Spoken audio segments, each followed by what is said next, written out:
ఇప్పటివరకు ఎవరైనా మన ఛానల్ని సబ్స్క్రైబ్ చేసుకోకపోతే ఇప్పుడే సబ్స్క్రైబ్ చేసుకోండి. పక్కన ఉన్న బెల్ ఐకాన్ క్లిక్ చేసి ఆల్లో పెట్టుకోండి. నేను పెట్టే లేటెస్ట్ వీడియోస్ అన్ని మిస్ అవ్వకుండా చూడొచ్చు. వాళ్ళు ఉంటున్న టెంట్ని లోపల భాగం నుంచి కట్ చేసుకుని మరీ బయటకు వచ్చేసారు. వాళ్ళ పర్సనల్ ఐటమ్స్ని కానీ లేదంటే అక్కడ ఉన్న ఫ్రెష్ మీల్ని కానీ వీటన్నిటిని కూడా అలాగా యాజ్ ఇట్ ఈస్గా వదిలేశారు. ప్యానిక్తో పరిగెట్టారు. ఈవెన్ షూస్ కూడా లేవు, కొంతమందికి అయితే సాక్స్లు కూడా లేవు, ఉట్టి కాళ్లతోనే పరిగెట్టారు. ఇన్ఫ్యాక్ట్ అక్కడ టెంపరేచర్ -13 degrees ఉంది. అయినప్పటికీ కూడా వాళ్ళు ఎలాంటి వెదర్ రిలేటెడ్ క్లోత్స్ని కూడా ధరించలేదు. అలాగే యాజ్ ఇట్ ఈస్గా ఎలా అయితే ఉన్నారో అలాగే పరిగెట్టుకుంటూ వెళ్ళిపోయారు. ఆ టెంట్కి 100 yards దూరంలో 2 శరీరాలు దొరికాయి. మరికొన్ని యార్డ్స్ దూరంలో మరొక 2 శరీరాలు దొరికాయి. ఆ టైంలో వాళ్ళు కేవలం అండర్వేర్స్ మీద మాత్రమే ఉన్నారు. ఈవెన్ టెంట్లో అయినప్పటికీ కూడా వాళ్ళు అండర్వేర్లు వేసుకొని అయితే ఉంటారు కదా అంతటి చలిలో. అండ్ ఆ 2 బాడీస్లో ఒక బాడీకి అయితే 3rd degree బర్న్స్ కూడా ఉన్నాయి. అంతేకాకుండా ఆ శరీరం నుంచి కొంత మాంసం కూడా పెకిలించి వేయబడింది. ఆ మాంసంలో కొంత భాగం ఆ వ్యక్తి యొక్క నోటిలోనే ఉంది. మిగతా అన్ని బాడీస్ మీద కూడా బ్రూసెస్ ఉన్నాయి, కట్స్ ఉన్నాయి, స్క్రాచెస్ ఉన్నాయి, ఇవన్నీ కనబడ్డాయి. అండ్ మిగతా కొన్ని బాడీస్ అయితే కొన్ని నెలల తర్వాత వరకు కూడా కనబడలేదు. ఆ తర్వాత కొన్నాళ్ళకి కనబడ్డాయి, కానీ వాళ్ళు ఎలా చనిపోయారనేది ఎవరికి అర్థం కాలేదు. అలా అది సోవియట్ యూనియన్ చరిత్రలో అతిపెద్ద మిస్టరీగా మిగిలిపోయింది. అసలు ఏం జరిగిందంటే 1959 జనవరి చివరిలో 9 మంది కాలేజ్ స్టూడెంట్స్ రీసెంట్గా గ్రాడ్యుయేట్స్ అయిన సందర్భంగా వాళ్ళందరూ కూడా ఒక అడ్వెంచర్ చేయాలనుకున్నారు, ఒక ట్రిప్కి వెళ్ళాలనుకున్నారు. వాళ్ళందరూ కూడా ఎక్స్పీరియన్స్డ్ హైకర్స్, ఎక్స్పీరియన్స్డ్ స్కైయర్స్. కాకపోతే ఆ టైంలో వాళ్ళు ఎంచుకున్న రూట్ అప్పటి వరకు ఏ ఒక్క రష్యన్ అడుగు పెట్టని రూటు, ఏ ఒక్క రష్యన్ ట్రై చేయని రూటు. ఆ ట్రిప్ మొత్తంగా 16 రోజుల వరకు సాగుతుంది. వాళ్ళు ఉరల్స్ అన్నింటినీ దాటుకొని ఫైనల్గా మాన్సీ పీపుల్ నివసిస్తున్న ప్రాంతానికి అయితే చేరుకుంటారు. ఇది బేసిక్గానే చాలా రిస్కీ ట్రిప్. ఎందుకంటే వెళ్లే దారిలో టెంపరేచర్స్ చాలా అంటే చాలా తక్కువ ఉంటాయి, గాలులు కూడా చాలా తీవ్రంగా వీస్తూ ఉంటాయి. ఇన్ఫ్యాక్ట్ అందుకనే చాలామంది మౌంటైనర్స్ వీటన్నిటిని కూడా తప్పించుకోవడానికి వింటర్లో ఆ ప్రాంతానికి అసలు ఏమాత్రం అడుగు పెట్టరు. ఇన్ఫ్యాక్ట్ నార్మల్గా కూడా అంత దగ్గర వరకు ఎవరు వెళ్ళడానికి డేర్ చేయలేదు. బట్ వీళ్ళు మాత్రం ఆ ట్రిప్ ద్వారా ఆ అడ్వెంచర్ని అయితే చేయాలనుకున్నారు. ఎందుకంటే వాళ్ళందరూ కూడా యంగ్ అడ్వెంచరిస్టులు కాబట్టి. వీళ్ళందరూ కూడా Ural polytechnic institute sports club తరపున ప్రయాణాన్ని అయితే మొదలుపెట్టారు. ఎందుకంటే వాళ్ళే ఈ ట్రిప్కి స్పాన్సరింగ్ అయితే చేశారు. బేసిక్గా దాని యొక్క హెడ్ పేరు ఐగోర్ డైట్లో. ఈ ఐగర్ డైట్లో అనే పర్సన్ అప్పట్లో ఎక్స్పెక్ట్ చేసి ఉన్నాడు తన పేరు ఈ ఇన్సిడెంట్ తర్వాత ప్రపంచం మొత్తం మారుమోగిపోతుందని. అయితే ప్రయాణానికి అంతా సిద్ధమైపోయింది. బట్ బయలుదేరడానికి ముందు యూనివర్సిటీ అడ్మినిస్ట్రేషన్ వాళ్ళు ఒక కొత్త మెంబర్ని యాడ్ చేశారు ఆ ఎక్స్పెడిషన్కి. ఆ మెంబర్ పేరు సెమ్యాన్ జోలాటెరియో. అతని వయసు 37 సంవత్సరాలు. ఆ గ్రూప్లోని అందరికంటే అతను సుమారుగా 15 ఏళ్ళు పెద్దవాడు. అంతేకాకుండా అతను 2వ ప్రపంచ యుద్ధంలో రష్యా తరపున పనిచేసిన పర్సన్. శరీరం అంతా టాటూసే ఉంటాయి. కాకపోతే ఆ ప్రాంతంలో అతనికి మంచి పాపులారిటీ అయితే ఉంది. కాకపోతే ఒక డౌట్ ఏంటి అంటే అతను కేజీబీ తరపున పనిచేస్తాడు అని అయితే చాలామంది నమ్ముతూ ఉంటారు. కేజీబీ అనేది రష్యా యొక్క సీక్రెట్ సర్వీస్ కంపెనీ. లైక్ అమెరికాకి సిఐఏ ఎలాగో రష్యాకి కేజీబీ అలాగే. అయితే యూనివర్సిటీ వాళ్ళు ఇప్పటికీ కూడా ఆ జోలోటెరియోని ఎందుకు ఆ ట్రిప్లోకి సడన్గా యాక్సెప్ట్ చేశారు, సడన్గా యాడ్ చేశారనే దానికి ఎప్పుడూ క్లారిటీ అయితే ఇవ్వలేదు.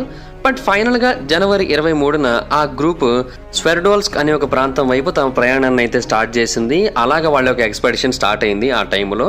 హాయ్ ఫ్రెండ్స్, మీరు ఎప్పుడైనా సరే 5,000 రూపాయల ప్రోడక్ట్ 250 రూపాయలకి రావడానికి గమనించారా? లేదు కదా. కానీ అమెజాన్, ఫ్లిప్కార్ట్ లాంటి కంపెనీస్ ఏం చేస్తూ ఉంటాయంటే కొన్ని గోల్డెన్ హవర్స్ టైంలో మెగా డీల్స్ ఇస్తూ ఉంటాయి. ఆ డీల్స్ టైంలో ఒక్కొక్క ప్రోడక్ట్ మీద 90% నుంచి 95% వరకు డిస్కౌంట్ అయితే ఉంటుంది. అయితే ఈ డీల్స్ కోసం మీరు కాన్స్టెంట్గా ఆ యాప్స్ చెక్ చేస్తూ ఉండలేరు కదా. కానీ మీకోసం నేను వాటన్నిటిని కూడా కాన్స్టెంట్గా చెక్ చేస్తూ ఉంటాను. అండ్ దాంట్లో ఎప్పుడు ఏ డీల్ పెట్టినా కూడా ఇమీడియట్గా మీకు ఆ ప్రోడక్ట్ని అయితే షేర్ చేస్తాను. మీరు ఇమీడియట్గా ఆ ప్రోడక్ట్ని పర్చేస్ చేయొచ్చు దాని నుంచే. అండ్ అంతేకాదు కొన్ని ఎక్స్ట్రాడినరీ ప్రొడక్ట్స్ ఉంటాయి, వాటిని మీరు బయట ఎక్కడ కూడా చూడరు. వాటి గురించి కూడా నేను మీకు షేర్ చేస్తాను. మీరు సింపుల్గా చేయాల్సింది ఒకటే, కింద డిస్క్రిప్షన్లో మన టెలిగ్రామ్ ఛానల్ లింక్, మన వాట్సాప్ ఛానల్ లింక్, మన ఇన్స్టా బ్రాడ్కాస్ట్ ఛానల్ లింక్ ఉంటాయి. వీటిలో మీరు ఏ యాప్ ఎక్కువగా వాడతారో ఆ యాప్కి సంబంధించిన లింక్ మీద క్లిక్ చేసి ఆ యాప్లో ఉన్న మన ఛానల్ని ఫాలో అవ్వండి. దాంట్లో రెగ్యులర్గా చాలా ప్రొడక్ట్స్ అయితే మీకు అప్డేట్ అవుతూ ఉంటాయి. అండ్ ఆ ప్రొడక్ట్స్లో మీకు ఏది నచ్చినట్టయితే దాన్ని మీరు కొనుగోలు చేయొచ్చు వెంటనే. సో డిస్క్రిప్షన్లో లింక్స్ ఉన్నాయి, వెంటనే ఫాలో అవ్వండి. అండ్ వాళ్ళు ఆ టైంలో కొన్ని పర్సనల్ జర్నల్స్ని అలాగే ఒక కమ్యూనల్ జర్నల్ని కూడా ఉపయోగించి వాళ్ళ ప్రయాణాన్ని కొనసాగించారు. ఇవన్నీ కూడా మనకి ఆ టెంట్ లోపల దొరికాయి. వాటన్నిటి బట్టి వాళ్ళ ప్రయాణం ఎలా కొనసాగింది, ఆ మిస్టరీ వరకు వెళ్ళేంత వరకు వాళ్ళ ప్రయాణం ఎంత అద్భుతంగా సాగింది, ఎంత హ్యాపీగా వాళ్ళు ఎంజాయ్ చేశారు, ఇవన్నీ కూడా చాలా క్లియర్గా అర్థమయ్యాయి. అంటే ఆ గ్రూప్ వాళ్ళ యొక్క కెమెరాస్ కూడా మనకి ఆ టెంట్స్ లోపలే దొరికాయి. వాటిలో కూడా వాళ్ళు చాలా హ్యాపీగా ఎంజాయ్ చేస్తున్న ఫొటోస్ అయితే దొరికాయి. సో వాళ్ళైతే బాగానే ఉన్నారు అప్పటి వరకు. కాకపోతే స్వెర్డోల్స్క్ అనే ప్రాంతానికి చేరుకున్న తర్వాత ఆ గ్రూప్లో ఉన్న యూడిన్ అనే పర్సన్కి స్కియేటికా అనే ప్రాబ్లం వచ్చింది. ఆ ప్రాబ్లం కారణంగా అతనికి విపరీతమైన పెయిన్ రావడం మొదలుపెట్టింది. సో ఇంకా చేసేదేమీ లేక ఆ గ్రూప్ని అక్కడతో వదిలేసి అతను వెనక్కి తిరిగిపోయాడు. అయితే ఆ టైంలో అతనికి ఫ్రెండ్స్కి గుడ్ బై చెబుతున్నాను అని మాత్రమే అనిపించింది, కానీ మరణాన్ని మోసం చేస్తున్నాను అని అనిపించలేదు. ఎందుకంటే అతను ఆ రోజు వెళ్ళలేదు కాబట్టే ప్రాణాలతో బ్రతికున్నాడు, లేదంటే అతను చనిపోయేవాడు. ఆ తర్వాత మిగిలిన గ్రూపు వాళ్ళ ప్రయాణాన్ని కంటిన్యూ చేసింది. జనవరి 28న వాళ్ళు పర్వతాలలోకి ఎంటర్ అయ్యారు. ఆ తర్వాత వాళ్ళని ఎవరు కూడా ప్రాణాలతో చూడలేదు. బేసిక్గా వాళ్ళ ఎక్స్పెడిషన్ పూర్తయిపోవాల్సిన డేట్ కంటే 8 రోజులు గడిచిపోవడంతో వాళ్ళ ఫ్యామిలీ మెంబర్స్ బాగా కంగారు పడడం మొదలుపెట్టారు. ఇమీడియట్గా వాళ్ళ గురించి యూనివర్సిటీకి, అలాగే local bureau of the communist పార్టీకి వీళ్ళందరికీ కూడా కాల్ చేసి కనుక్కోవడానికి ట్రై చేయడం మొదలుపెట్టారు. ఇమీడియట్గా పోలీస్ స్టేషన్లో కంప్లైంట్స్ అయితే ఇవ్వడంతో సెర్చ్ పార్టీస్ వాళ్ళ గురించి వెతకడం మొదలుపెట్టారు. అండ్ ఇన్ఫ్యాక్ట్ వాళ్ళకి కొంతమంది లోకల్ మాన్సీ హంటర్స్ కూడా సహాయం చేశారు. ఎందుకంటే వాళ్ళకి అక్కడ ఎగ్జాక్ట్గా ఏం జరుగుతుందో చాలా క్లియర్గా తెలుసు కాబట్టి, ఎక్కడి పరిస్థితులు ఎలా ఉంటాయో తెలుసు కాబట్టి. అలాగే కొంతమంది స్టూడెంట్స్, ప్రిజన్ గార్డ్స్, పోలీసులు, ఈవెన్ సోవియట్ మిలిటరీ వాళ్ళు కూడా ఆ హంటింగ్ని అయితే కంటిన్యూ చేశారు ఆ మిస్ అయిన ట్రెక్కర్స్ కోసం. 5 రోజుల పాటు అలా వెతికిన తర్వాత సెర్చ్ పార్టీస్కి ఒకటి కనబడింది. అదేంటి అంటే వాళ్ళ యొక్క టెంట్.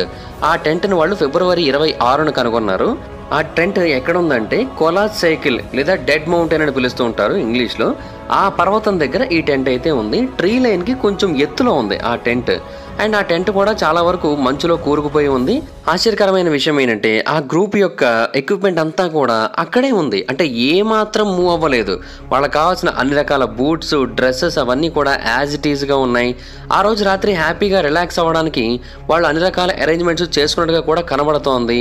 ఇన్ఫ్యాక్ట్ వాళ్ళు తినడానికి కూడా ఫుడ్ సిద్ధంగా ఉంది, కానీ దాన్ని యాజ్ ఇట్ ఈస్గా అలాగే వదిలేశారు. ఒక్క మెతుకు కూడా ముట్టుకోలేదు.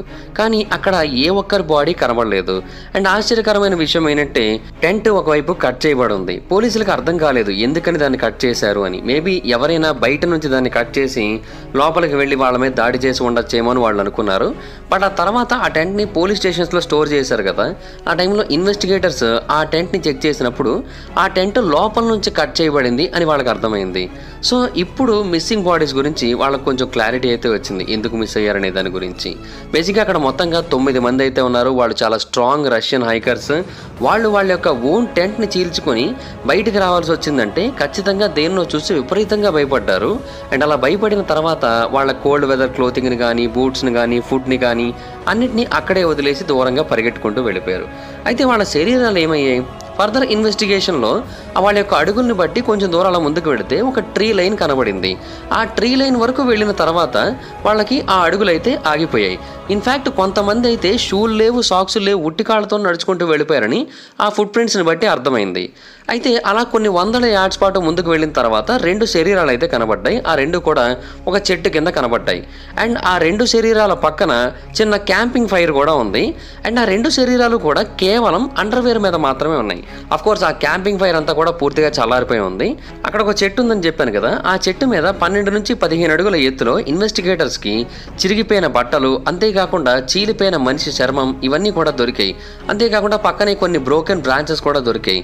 వాటిని చూసి వాళ్ళు ఇంకా ఆశ్చర్యపోయారు. అంతేకాదు ఒక బాడీకి అయితే ఫింగర్స్ పూర్తిగా నల్లగా మారిపోయాయి. శరీరం మీద 3rd డిగ్రీ బర్న్స్ కూడా ఉన్నాయి. ఒకరి నోటిలో శరీరం కూడా ఉంది, అంటే మాంసం కూడా ఉందన్నమాట. అండ్ ఇంకొకరి హెయిర్ ఏమో కంప్లీట్గా కాలిపోయి కనబడుతోంది. అంతేకాదు ఆ వ్యక్తి ఒక సాక్స్ని అయితే ధరించి ఉన్నాడు, ఇంకో కాలుకి సాక్స్ అయితే లేదు. ఇన్వెస్టిగేటర్స్ మరికొంచెం దూరం ముందుకెళ్ళిన తర్వాత వాళ్ళకి మరొక 2 బాడీస్ అయితే కనబడ్డాయి. అయితే ఈ 2 బాడీస్ కూడా పూర్తిగా డ్రెస్సుల్ని కలిగి ఉన్నాయి.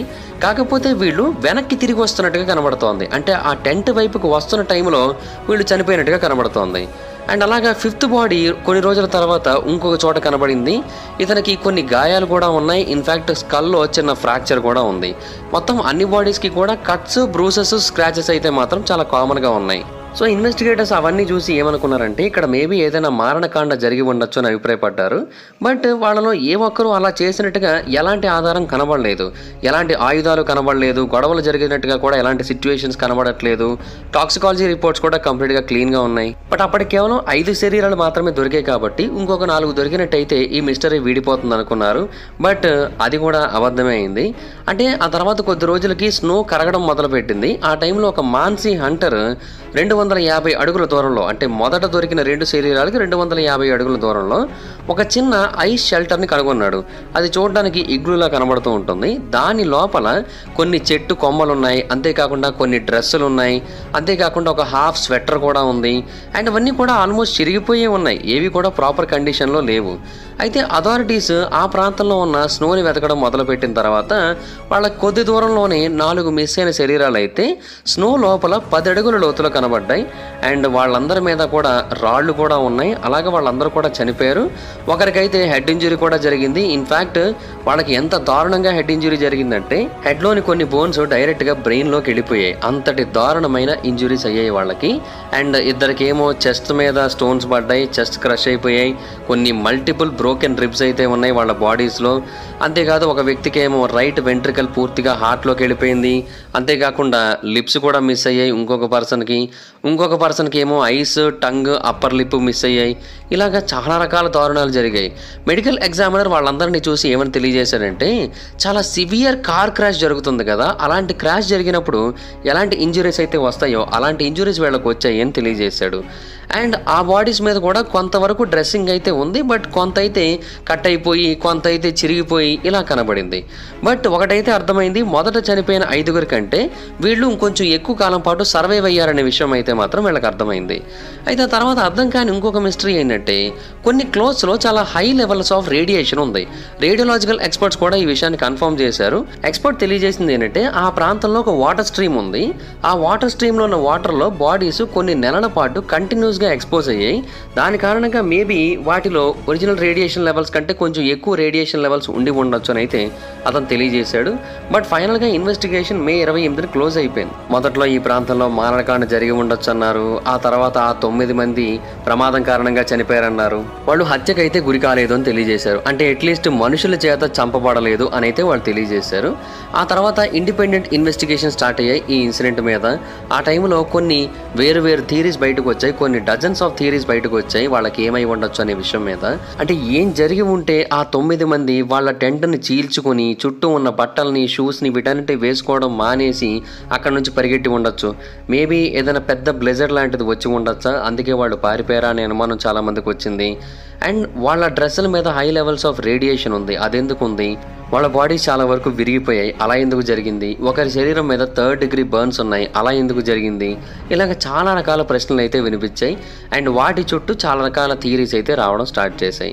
అయితే ఒక ఇన్వెస్టిగేటర్ అక్కడికి దగ్గరలో ఉన్న కొన్ని ట్రీస్ మీద కూడా బర్న్ మార్క్స్ ఉండడాన్ని గమనించాడు. సో వాళ్ళందరి మీద కూడా ఏదో ఒక హీట్ రే లాంటిది ప్రయోగించబడింది అని అయితే అతను అభిప్రాయపడ్డాడు. ఇన్ఫ్యాక్ట్ లోకల్ పీపుల్ కూడా కొంతమంది రాత్రిపూట ఆ ప్రాంతంలో కొన్ని స్ట్రేంజ్ బాల్స్ని ఆకాశంలో చూస్తూ ఉంటాం, అవన్నీ కూడా వింతగా మెరుస్తూ ఉంటాయని తెలియజేశారు. అండ్ ఇన్ఫ్యాక్ట్ ఆ గ్రూప్ మెంబర్స్ యొక్క ఆఖరి ఫోటోలో కూడా ఆకాశంలో కొన్ని ఫ్లేర్స్, బ్లాక్ బ్యాక్గ్రౌండ్తో కూడుకున్న కొన్ని లైట్ స్ట్రీక్స్ ఇవన్నీ కూడా కనబడ్డాయి. సో వాళ్ళ ఫైనల్ ఫోటో ఇది అవ్వడం, మేబీ దాని కారణంగానే వీళ్ళ మీద ఏదైనా హీట్ రే లాంటిది పడి వీళ్ళు చనిపోయి ఉండొచ్చు అని అయితే అతను అభిప్రాయపడ్డాడు.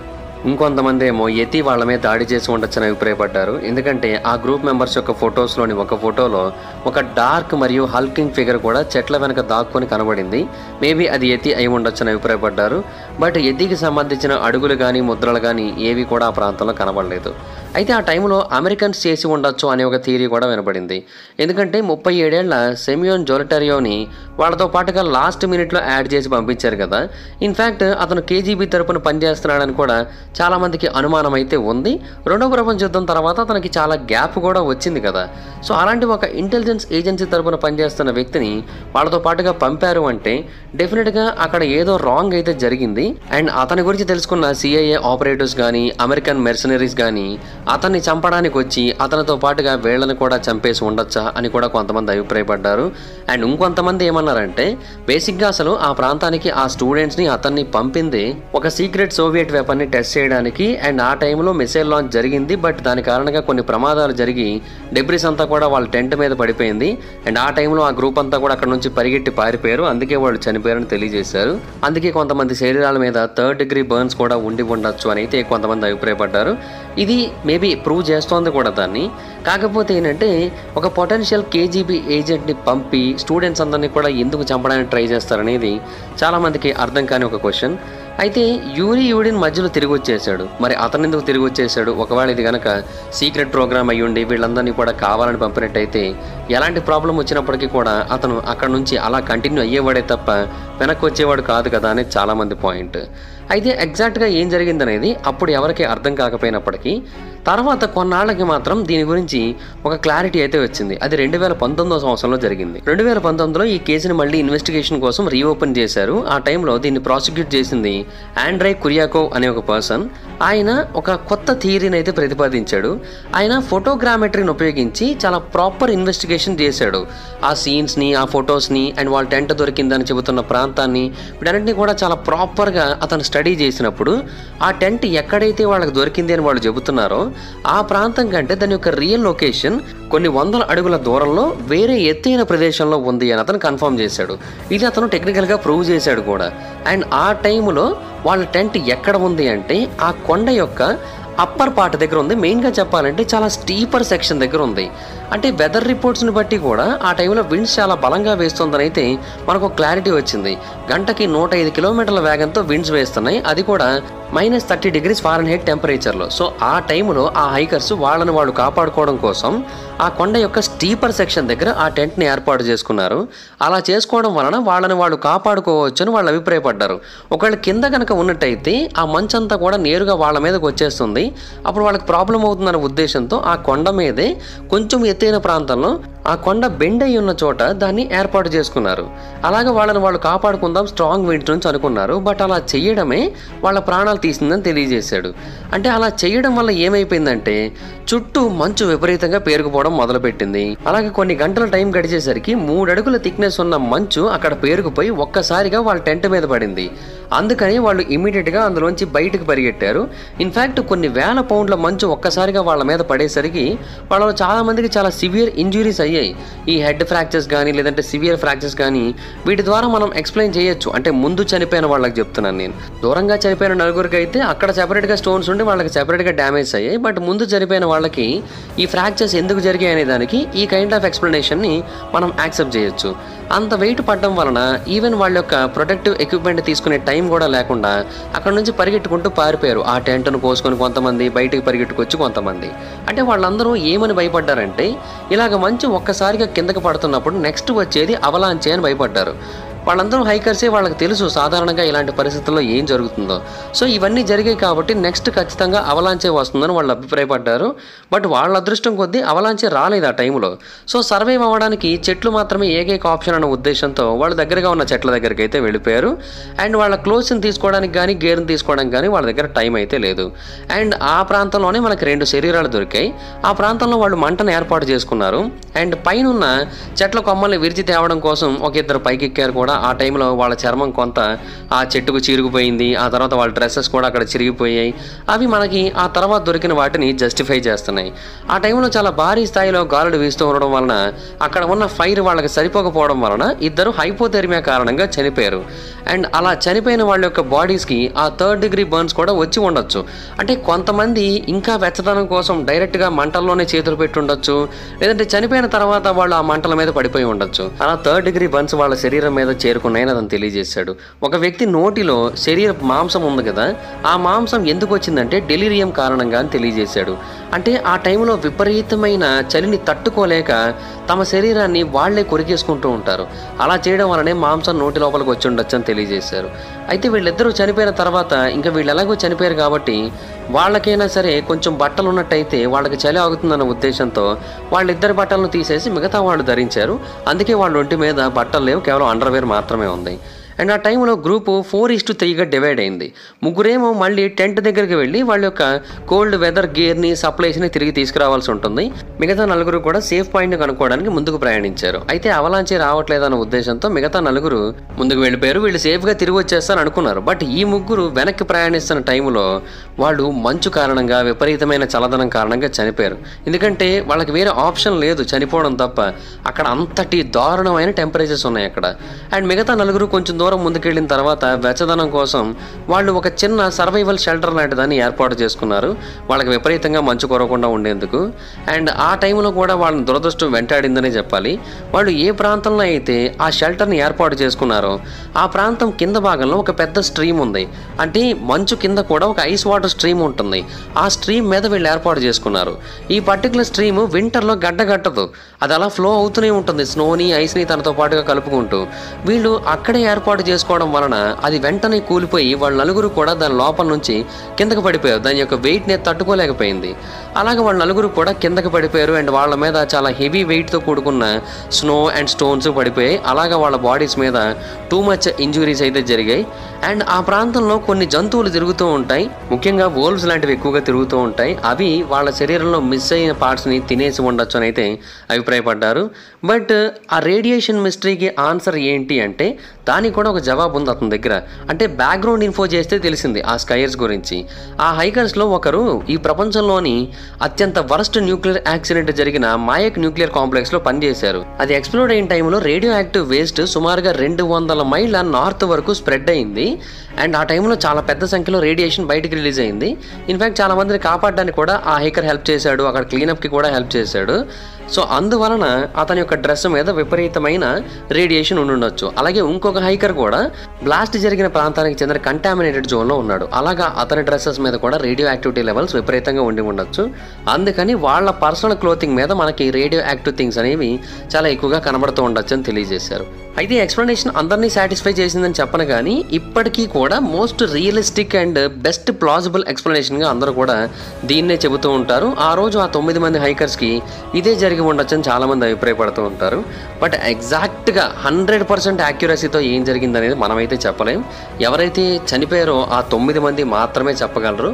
బట్ వాళ్ళైతే ఇప్పుడు బ్రతికి లేరు కాబట్టి వాళ్ళైతే చెప్పలేరు. బట్ ఈ ఎక్స్ప్లెనేషన్తో ఆల్మోస్ట్ ఈ మిస్టరీ సాల్వ్ అయినట్టే. So that's it guys, this is the video కనుక మీకు నచ్చినట్టయితే లైక్ చేయండి, వీడియో షేర్ చేయండి. ఇప్పటివరకు ఎవరైనా మన ఛానల్ని సబ్స్క్రైబ్ చేసుకోకపోతే ఇప్పుడే సబ్స్క్రైబ్ చేసుకోండి, పక్కన బెల్ ఐకాన్ ఆల్లో పెట్టుకోండి. నా ఫర్దర్స్ మిస్ అవ్వకుండా చూడొచ్చు. చాలా మంది చూస్తారు కానీ సబ్స్క్రైబ్ చేసుకోవట్లే. So please try to subscribe and click the bell icon also. నా ఇన్స్టాగ్రామ్ ఐడి జబర్దస్త్ మైదర్, అక్కడ కూడా వచ్చినట్టు ఫాలో అవ్వచ్చు. Thank you so much guys, బాబా. Meet you next video. Bye bye. Hi friends, మీరు ఎప్పుడైనా సరే 5,000 రూపాయల ప్రొడక్ట్ 250 రూపాయలకి రావడానికి గమనించారా? లేదు కదా. కానీ అమెజాన్, ఫ్లిప్కార్ట్ లాంటి కంపెనీస్ ఏం చేస్తూ ఉంటాయంటే కొన్ని గోల్డెన్ హవర్స్ టైంలో మెగా డీల్స్ ఇస్తూ ఉంటాయి. ఆ డీల్స్ టైంలో ఒక్కొక్క ప్రొడక్ట్ మీద 90% నుంచి 95% వరకు డిస్కౌంట్ అయితే ఉంటుంది.